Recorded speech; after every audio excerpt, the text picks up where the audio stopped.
secours. Gloire au Père, au Fils, au Saint-Esprit, maintenant et toujours. Dans les siècles des siècles. Amen. Alléluia. Viens, Esprit Saint, Illumine nos cœurs, remplis-nous de ta paix. En nous murmure Abba. Tu es vérité, ô Dieu, toi notre science et notre crainte. Viens, Esprit Saint, illumine nos cœurs, remplis-nous de ta paix. En nous murmure Abba.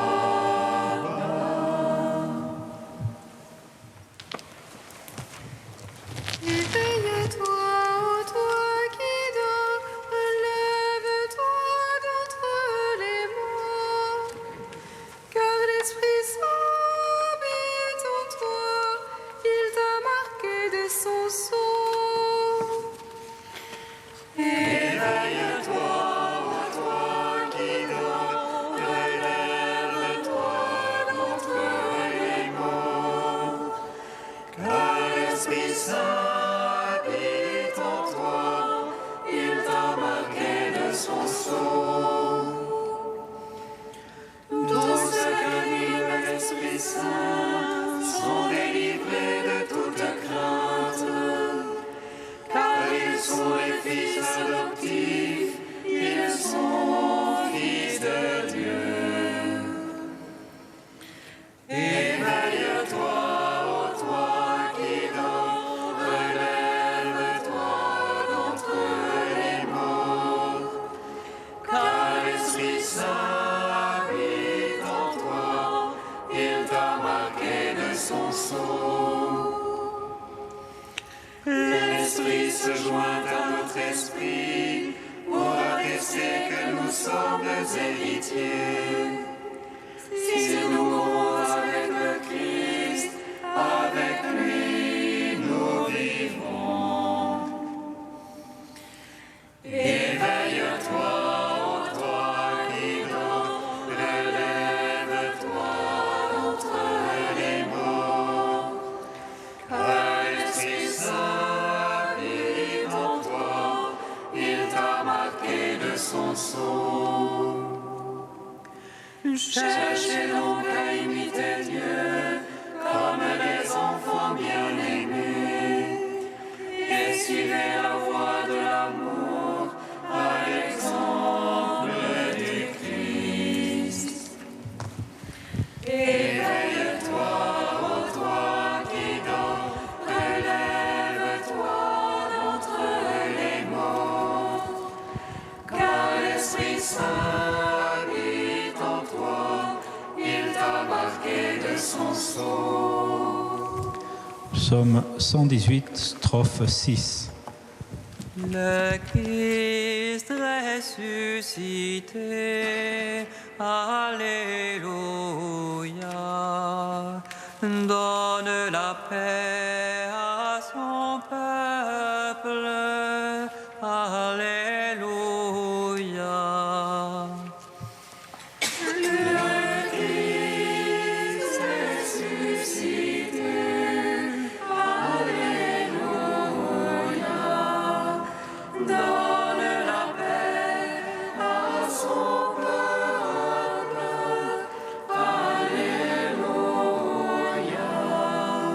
Que me vienne ton amour, Seigneur, ton salut selon ta promesse.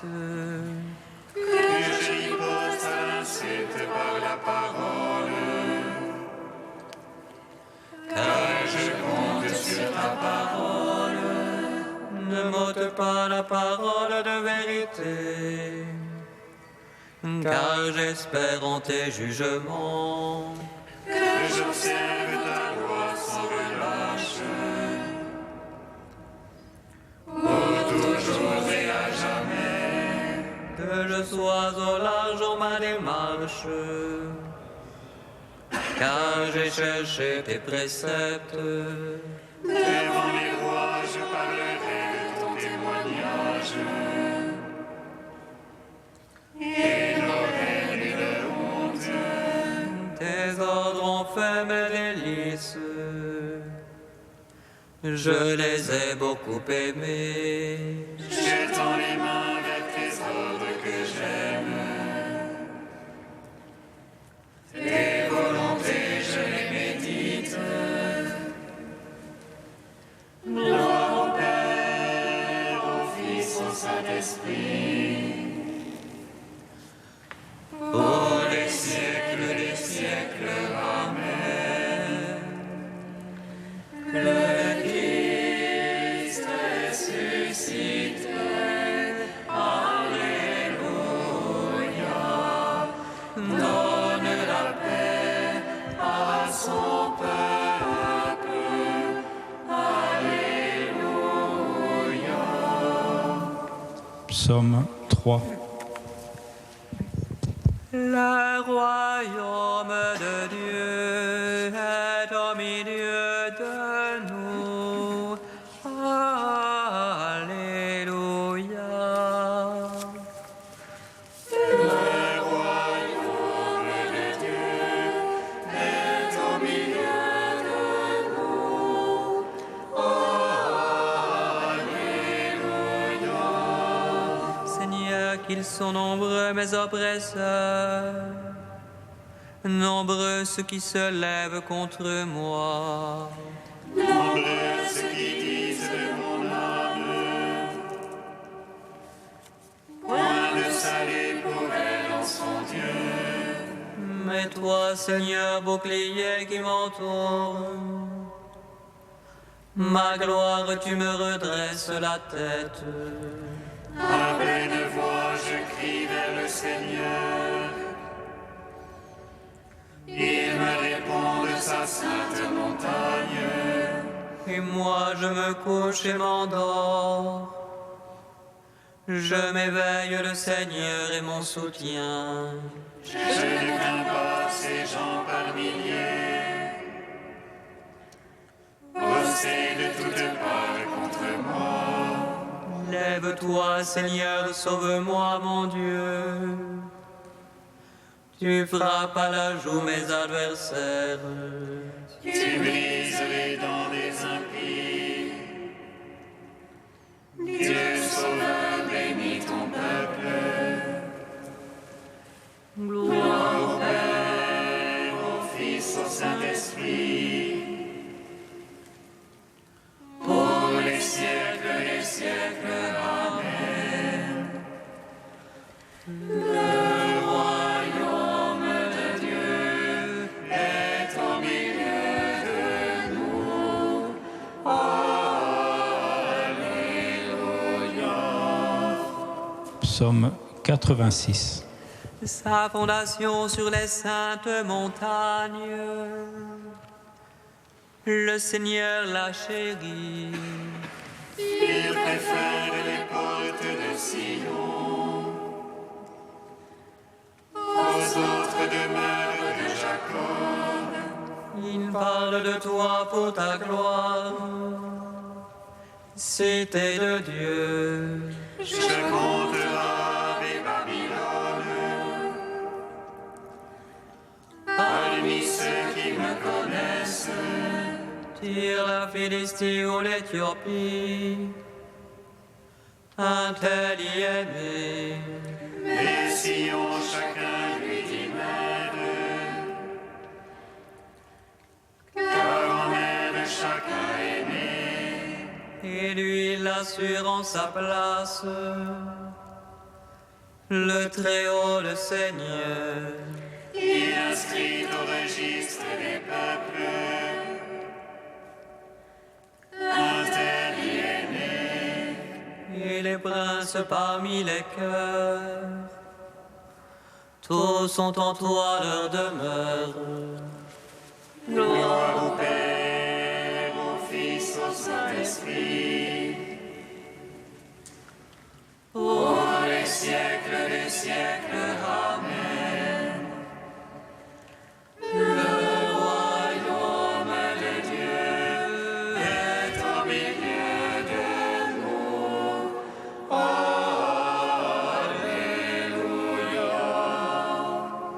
Cantique de Jérémie 31, page 313. Écoutez, nations, la parole du Seigneur, annoncez-la dans les îles lointaines. Celui qui disperse Israël le rassemblera et le gardera comme un berger son troupeau. Le Seigneur a racheté Jacob, l'a délivré de la main d'un plus fort. Ils viendront hurlant de joie au mont de Sion, ils afflueront vers les biens du Seigneur. Vers le froment, le vin nouveau et l'huile fraîche, vers les brebis et les bœufs les plus tendres. Ils auront l'âme comme un jardin bien irrigué, pour eux désormais plus de longueur. Et la jeune fille prend plaisir à la danse, jeunes et vieux sont dans la joie. Je vais changer leur affliction en allégresse, les consoler, les réjouir après leur peine. Je rassasierai mes prêtres de mes choisis, et mon peuple se gorgera de mes biens. Gloire au Père, au Fils, au Saint-Esprit, pour les siècles des siècles. Amen.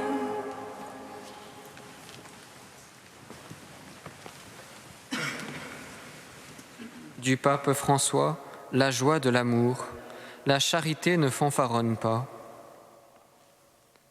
L'expression perpereu homai indique la gloriole, le désir de se montrer supérieur pour impressionner les autres par une attitude pédante et quelque peu agressive.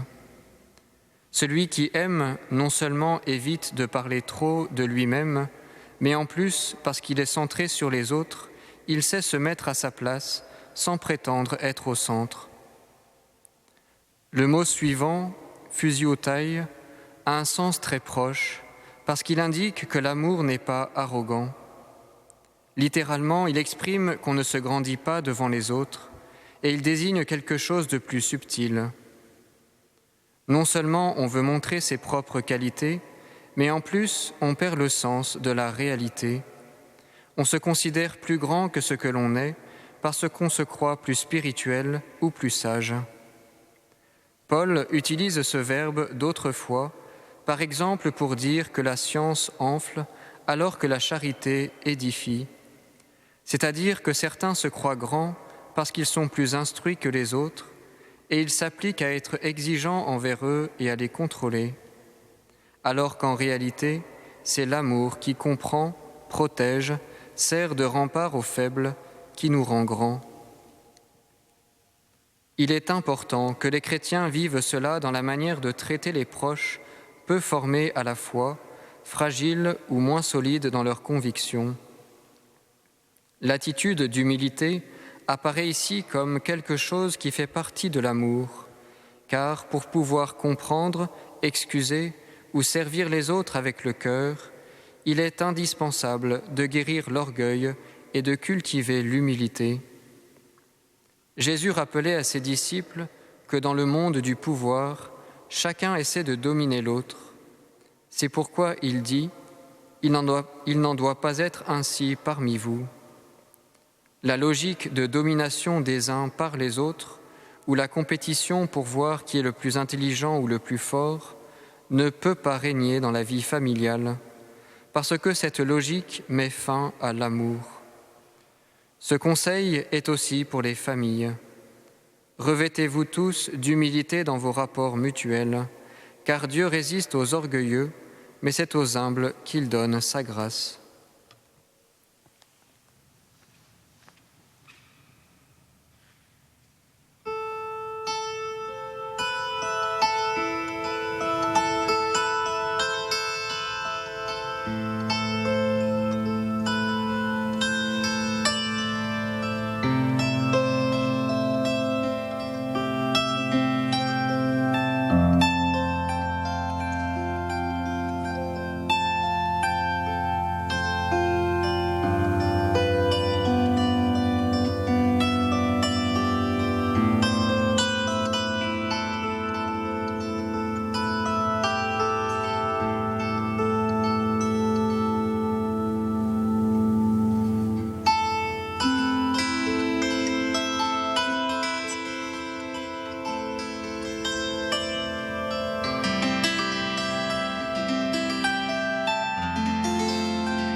Sois-tu, Seigneur Jésus, toi notre Pâque éternel. Tu nous as relevés de l'ombre de la mort. Béni sois-tu, Seigneur Jésus, toi notre Pâque éternel. Tu nous as relevés de l'ombre de la mort. C'est par la grâce du Seigneur Jésus, nous le croyons, que nous avons été sauvés.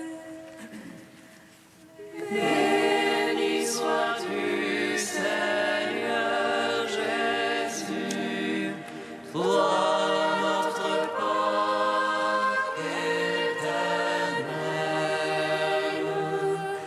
Tu nous as relevés de l'ombre de la mort. Lecture du livre des Actes des Apôtres. En ces jours-là, comme la conversion des païens provoquait dans l'église de Jérusalem une intense discussion, Pierre se leva et leur dit : « Frères, vous savez bien comment Dieu, dans les premiers temps, a manifesté son choix parmi vous. C'est par ma bouche que les païens ont entendu la parole de l'Évangile et sont venus à la foi. Dieu, qui connaît les cœurs, leur a rendu témoignage en leur donnant l'Esprit Saint tout comme à nous. Sans faire aucune distinction entre eux et nous, il a purifié leur cœur par la foi. Maintenant, pourquoi donc mettez-vous Dieu à l'épreuve en plaçant sur la nuque des disciples un joug que nos pères et nous-mêmes n'avons pas eu la force de porter ? Oui, nous le croyons, c'est par la grâce du Seigneur Jésus que nous sommes sauvés, de la même manière qu'eux. Toute la multitude garda le silence, Puis on écouta Barnabé et Paul exposer tous les signes et les prodiges que Dieu avait accomplis grâce à eux parmi les nations. Quand ils eurent terminé, Jacques prit la parole et dit : « Frères, écoutez-moi. Simon-Pierre vous a exposé comment, dès le début, Dieu est intervenu pour prendre parmi les nations un peuple qui soit à son nom. Les paroles des prophètes s'accordent avec cela, puisqu'il est écrit : Après cela, je reviendrai pour reconstruire la demeure de David qui s'est écroulée. J'en reconstruirai les parties effondrées, je la redresserai. Alors, le reste des hommes cherchera le Seigneur, oui, toutes les nations sur lesquelles mon nom a été invoqué, déclare le Seigneur qui fait ces choses connues depuis toujours. Dès lors, moi, j'estime qu'il ne faut pas tracasser ceux qui, venant des nations, se tournent vers Dieu, mais écrivons-leur de s'abstenir des souillures des idoles, des unions illégitimes, de la viande non saignée et du sang. Car, depuis les temps les plus anciens, Moïse a dans chaque ville des gens qui proclament sa loi, puisque dans les synagogues, on en fait la lecture chaque sabbat. Gloire et louange à toi, gloire à toi, Seigneur. Gloire et louange à toi, gloire à toi, Seigneur.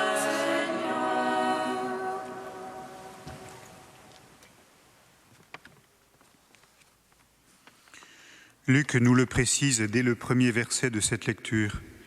La nouvelle de la conversion des païens, apparemment totalement inattendue, provoque au sein de l'Église de Jérusalem une intense discussion. Nous voici donc face à l'une des toutes premières controverses de l'Église naissante. Antioche est devenue une métropole importante du christianisme primitif et elle sera bientôt la base de départ de la mission auprès du monde païen. Les conversions des païens y sont nombreuses et elles insèrent de fait une population qui jusqu'ici n'était pas soumise à l'observance de la loi de Moïse et notamment à la circoncision. Toutes ces personnes qui reconnaissent désormais le Christ comme Rédempteur et Sauveur, peuvent-ils déjà être considérés comme membres de l'Église à part entière ? Sont-ils seulement sauvés malgré leur non-appartenance à Israël ? Ou bien sont-ils tenus d'observer les prescriptions de la loi donnée par Dieu ? Nous mesurons mal aujourd'hui l'enjeu considérable de cette question qui se posait à l'Église et les risques réels de scission, d'incompréhension et de division qui pesaient sur la communauté. Enjeu théologique également, puisque de la réponse donnée dépendra l'approche et la compréhension du salut apporté par le Christ. Une question qui oblige également les disciples du Christ à se dépouiller de leurs sentiments et de leurs opinions toutes personnelles, en un mot, de leurs pensées propres. Ensemble, ils se mettent d'abord à l'écoute du Christ, mais d'une façon toute différente de ce qu'ils ont connu jusqu'à présent. Lui qui est au milieu des siens jusqu'à la fin du monde a donné l'Esprit en plénitude lors de la Pentecôte, s'exprimant et se disant désormais dans son corps qui est l'Église et établissant chacun des baptisés comme porteurs de lumière et de vérité. Lorsque Paul prend la décision humble et coûteuse de monter à Jérusalem afin d'exposer cette question aux apôtres et aux anciens, lorsque tous prennent le soin de s'écouter mutuellement et prennent la responsabilité d'exposer leur avis, ils reconnaissent leur incapacité à trancher seuls. Ils témoignent par là de leur confiance en l'Église. Ils montrent leur foi en celui qui parle dans l'ensemble du corps et de façon particulière en ceux que le Christ a désignés comme apôtres.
Seigneur, entends notre prière, écoute-nous, exauce-nous.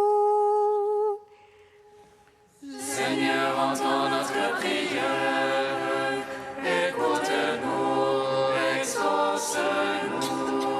Dieu notre Père, tu nous as tout donné en ton Fils Jésus.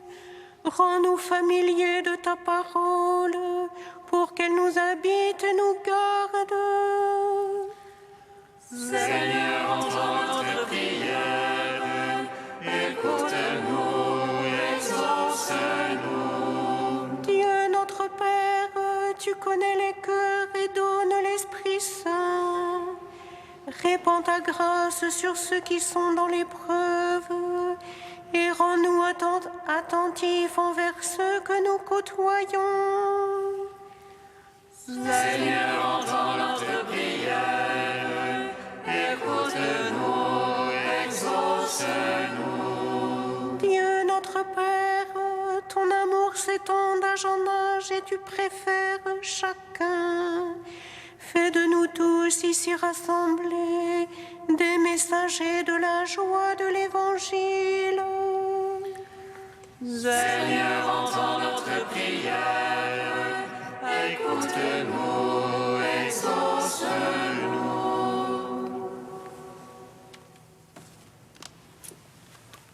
Dieu saint, saint fort, saint immortel,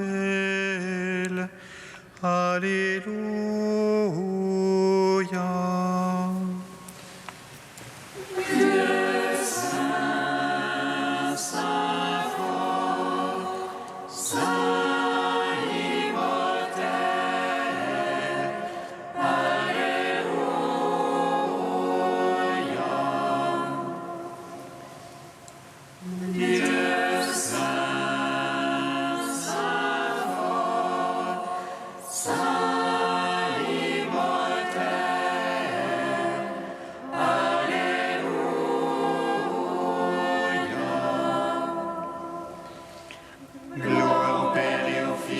Saint-Esprit, maintenant et toujours et dans les siècles des siècles. Amen. Saint immortel, Alléluia.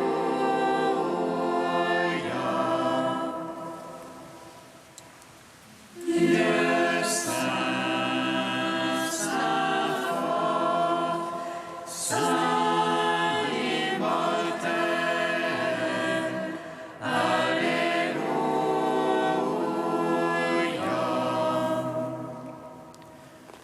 pour le don de l'Esprit Saint, Esprit du ressuscité, qui nous tourne vers toi, qui vivifie l'Église et nous donne de dire « Abba ».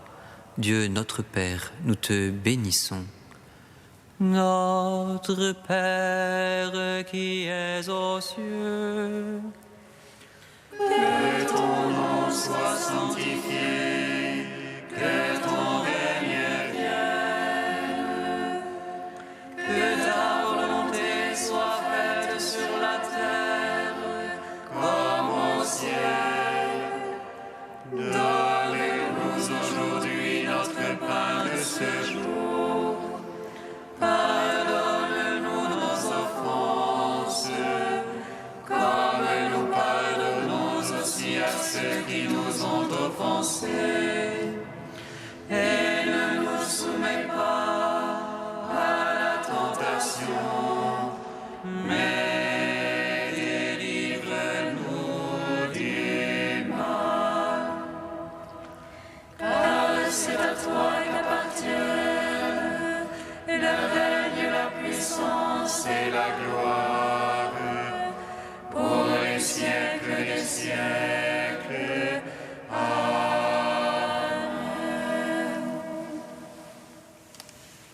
Dieu qui nous a sanctifiés et qui nous a donné le bonheur quand nous étions pécheurs et malheureux, prends soin de tes dons, prends soin de ton œuvre.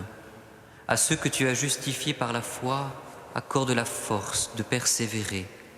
Par Jésus-Christ, ton Fils unique, notre Seigneur et notre Dieu, qui vit et règne avec toi dans l'unité de l'Esprit Saint, un seul Dieu pour les siècles des siècles.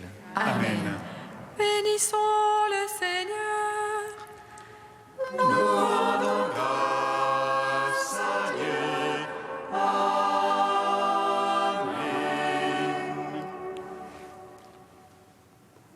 Regina Celi, letari, letari. Regina